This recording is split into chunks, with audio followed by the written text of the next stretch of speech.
मैं शेतकरी कामगार पक्ष में 2009-10 से काम कर रहा हूँ। आमदार बालाराम पाटिल साहब, आमदार विवेक पाटिल साहब के अंतर्गत हम लोगों ने बहुत सारे ऐसे ऐसे काम देखे हैं जो केवल और केवल जनता के लिए ज़रूरी थे।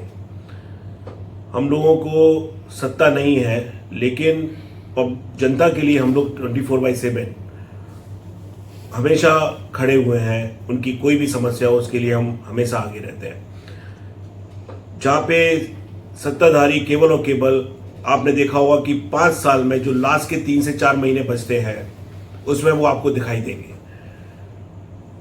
लेकिन शेतकरी कामगार पक्ष ने हमेशा जनता को, चाहे कोरोना काल में आपको पता नहीं होगा, लेकिन मैं आपको बताना चाहूँगा कि आर्सेनिक 31 एक होम्योपैथिक मेडिसिन आई थी जिससे कि इम्यून सिस्टम बूस्ट होता है।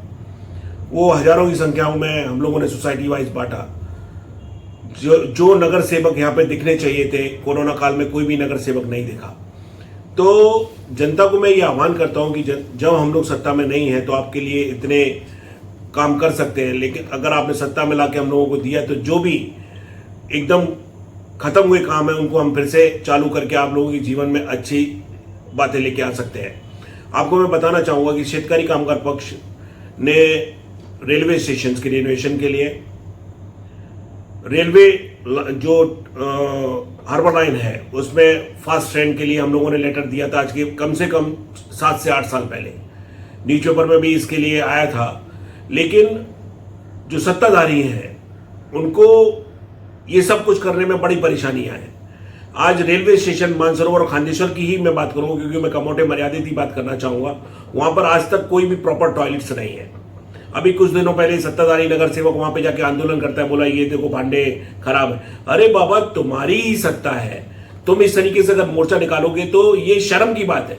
तुम्हारा सत्ता, तुम्हारा प्रशासन, सब कुछ तुम्हारा, उसके बावजूद भी तुम पब्लिक को बेवकूफ बनाने के लिए बार बार कहीं रोड पे आंदोलन कर रहे हो, कोई पानी के लिए आंदोलन कर रहे हो। लेकिन जनता को ये समझना चाहिए कि ये 5 साल में कभी नहीं दिखाई देते हैं। जैसे ही इलेक्शन आता है वैसे ये लोग कैसे दिखने लगते हैं। अगर ये 5 साल प्रॉपर तरीके से काम करेंगे तो जनता को कुछ सोचने की जरूरत ही नहीं है। तो मैं चाहता हूं जनता के थ्रू आज और भी बातें आपको बताता हूं कि आज रोड के खड्डे की वजह से इतना पोल्यूशन है कि लोगों को सांस की तकलीफ होने लगी।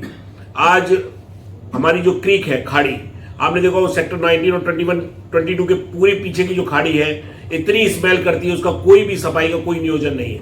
अगर हम लोग सत्ता में आते तो 100% उसको सफाई करके देंगे। उसके बाद लाइट की ये कंडीशन है कि हर ट्यूसडे को लाइट जानी है और कभी भी लाइट का कोई भी टाइमिंग नहीं है, वो विदाउट इंटीमेशन कभी भी लाइट चली जाती है।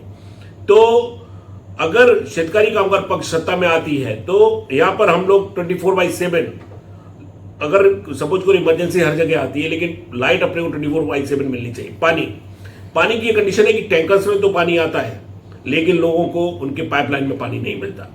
तो ये समझ में नहीं आता कि टैंकर में पानी कैसे आ रहा है और पाइपलाइन में पानी क्यों नहीं आ रहा है। तो शेतकरी कामगार पक्ष अगर आती है तो 100% 24/7 लोगों को बिल्डिंग में पानी मिलेगा। आपने देखा होगा कि यहाँ पे प्रधानमंत्री आवास योजना बनाई गई है सारी खांडेश्वर और मानसरोवर स्टेशन के सामने, जिसके लिए आमदार बालाराम पाटिल साहब की अध्यक्षता में हम लोगों ने मोर्चा भी निकाला। लेकिन यहाँ के सत्ताधारियों के पास इतनी गलत बातें हैं कि उन लोगों ने ये जो प्रधानमंत्री आवास योजना इनकी बिल्डिंग को स्टार्ट कर दिया। आज ये कंडीशन है कि लोगों को स्टेशन के आजू बाजू में इतना पोल्यूशन है 4-5 सालों से कि उनकी हालत खराब है। और प्रधानमंत्री आवास योजना आने के बाद आप समझो कि अभी पानी की इतनी समस्या है, इसके आने के बाद पानी और गटर की क्या समस्या होगी आप समझ सकते हो। गटर लाइन, जबकि एक स्मार्ट सिटी है, कमोटे एक सिस्टमैटिक सिटी बनाई सिडको ने, उसके बावजूद भी यहाँ पर पानी की समस्या, गटर की समस्या, लाइट की समस्या रेगुलर पैमाने पे है। पार्किंग की तो ये हालत है कि हम लोगों ने पार्किंग के लिए शेतकरी कामगार पक्ष की तरफ से एक ट्रैफिक पुलिस को एक पैम्पलेट भी, अपना लेटर दिया था कि भाई आप यहाँ पर मल्टी स्टोरेज पार्किंग बनाओ, जिससे कि लोगों की पार्किंग समस्या खत्म हो सके। उनके ऊपर हम लोगों ने ये लेटर देके करीब 2 साल हो चुका, लेकिन उनके कानों पर कोई जू नहीं रेंगती। तो इसके लिए हम लोग को सत्ता में आने की जरूरत है। मैं जनता से यही आह्वान करना चाहूंगा कि ये तो एक मूलभूत, अभी आपके यहाँ पर देखोगे तो पार्क में 1-2 पार्क को छोड़ दो तो अगर देखा है तो कमोडो पार्क की बहुत कमी है। अभी दिवा पाटिल मैदान भी सिडको अपने अंडर में लेने वाली थी, लेकिन हम लोगों ने आंदोलन करके उसको मैदान को आज अपने पास बचा के रखा है। इस तरीके से कमोठे में 4 लाख की पॉपुलेशन के होने के बावजूद गिनती के 20 भी पार्क नहीं है। और उन पार्क में जैसे आजकल आप देखते हो कि नवी मुंबई में जो वेल इक्विप्ड मीन जहां पे जिम लोग कर सकते हैं, ओपन जिम खोले गए हैं, यहाँ पर ऐसा नियोजन केवल 1-2 पार्क में आपको मिलेगा, लेकिन उसका कोई भी मेंटेनेंस नहीं है। उसके बाद आपको मैं बताना चाहूंगा कि प्रॉपर्टी टैक्स, जहां पे बीएमसी, एनएमएमसी, बसई, विरार महानगर पालिका, ठाणे, ये सारी महानगर पालिकाओं में अगर आप देखते हो तो जो पनवेल महानगर पालिका का जो टैक्स है वो टैक्स कम से कम 5 गुना ज्यादा है। 2019 तक जहां पर सिडको को हम लोगों ने सर्विस टैक्स दिया, उसके बावजूद भी उन्होंने 16 से लेकर 19, 17 से लेकर 19 ओवरलैप कर दिया है टैक्स को।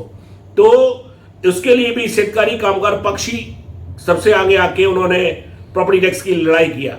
आज उसमें कई लोग ऐसे हैं जिन्होंने प्रॉपर्टी टैक्स आने के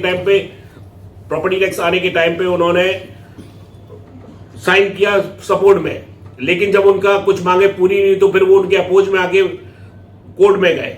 लेकिन शेतकारी कामगार पक्ष स्टार्टिंग से ही बाइकआउट किया उन्होंने कि यहां पर प्रॉपर्टी टैक्स आना नहीं चाहिए। और जब यहां पर महानगर पालिका बनी थी उस पीरियड में कमिश्नर ने ही बोला था कि 5 साल तक यहां पर कोई भी टैक्स नहीं लगाया जाएगा। तो इस तरीके से यहां पर कंटिन्यूअसली प्रॉब्लम बढ़ती जा रही है, लेकिन उनका सॉल्यूशन सत्ताधारियों के पास नहीं है। आज कंडीशंस ये है, मैं आपको बताता हूं कि स्टेशन से लेके घर तक आने को लेडीज टॉयलेट्स मीन जो सुलभ शौचालय है कमोठे में, ये कंडीशन के जो अभी बने हैं गिनती के, उनका कोई मेंटेनेंस नहीं है। महिलाएं आती है बेचारी, उनको बहुत परेशानियां होती है बीच में, क्योंकि अगर उनको टॉयलेट आती है तो वो कहीं नहीं जा सकती, उनको घर पे ही जाना हो।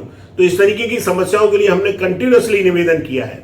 आज जहां पर महाराष्ट्र में गुटखा बंदी है, कमोठे में हम लोगों ने गुटखा बंदी करने के लिए प्रशासन को बोला, लेकिन आज भी अगर आप जाओगे तो हर एक पान पट्टी पे आपको गुटखा मिलेगा।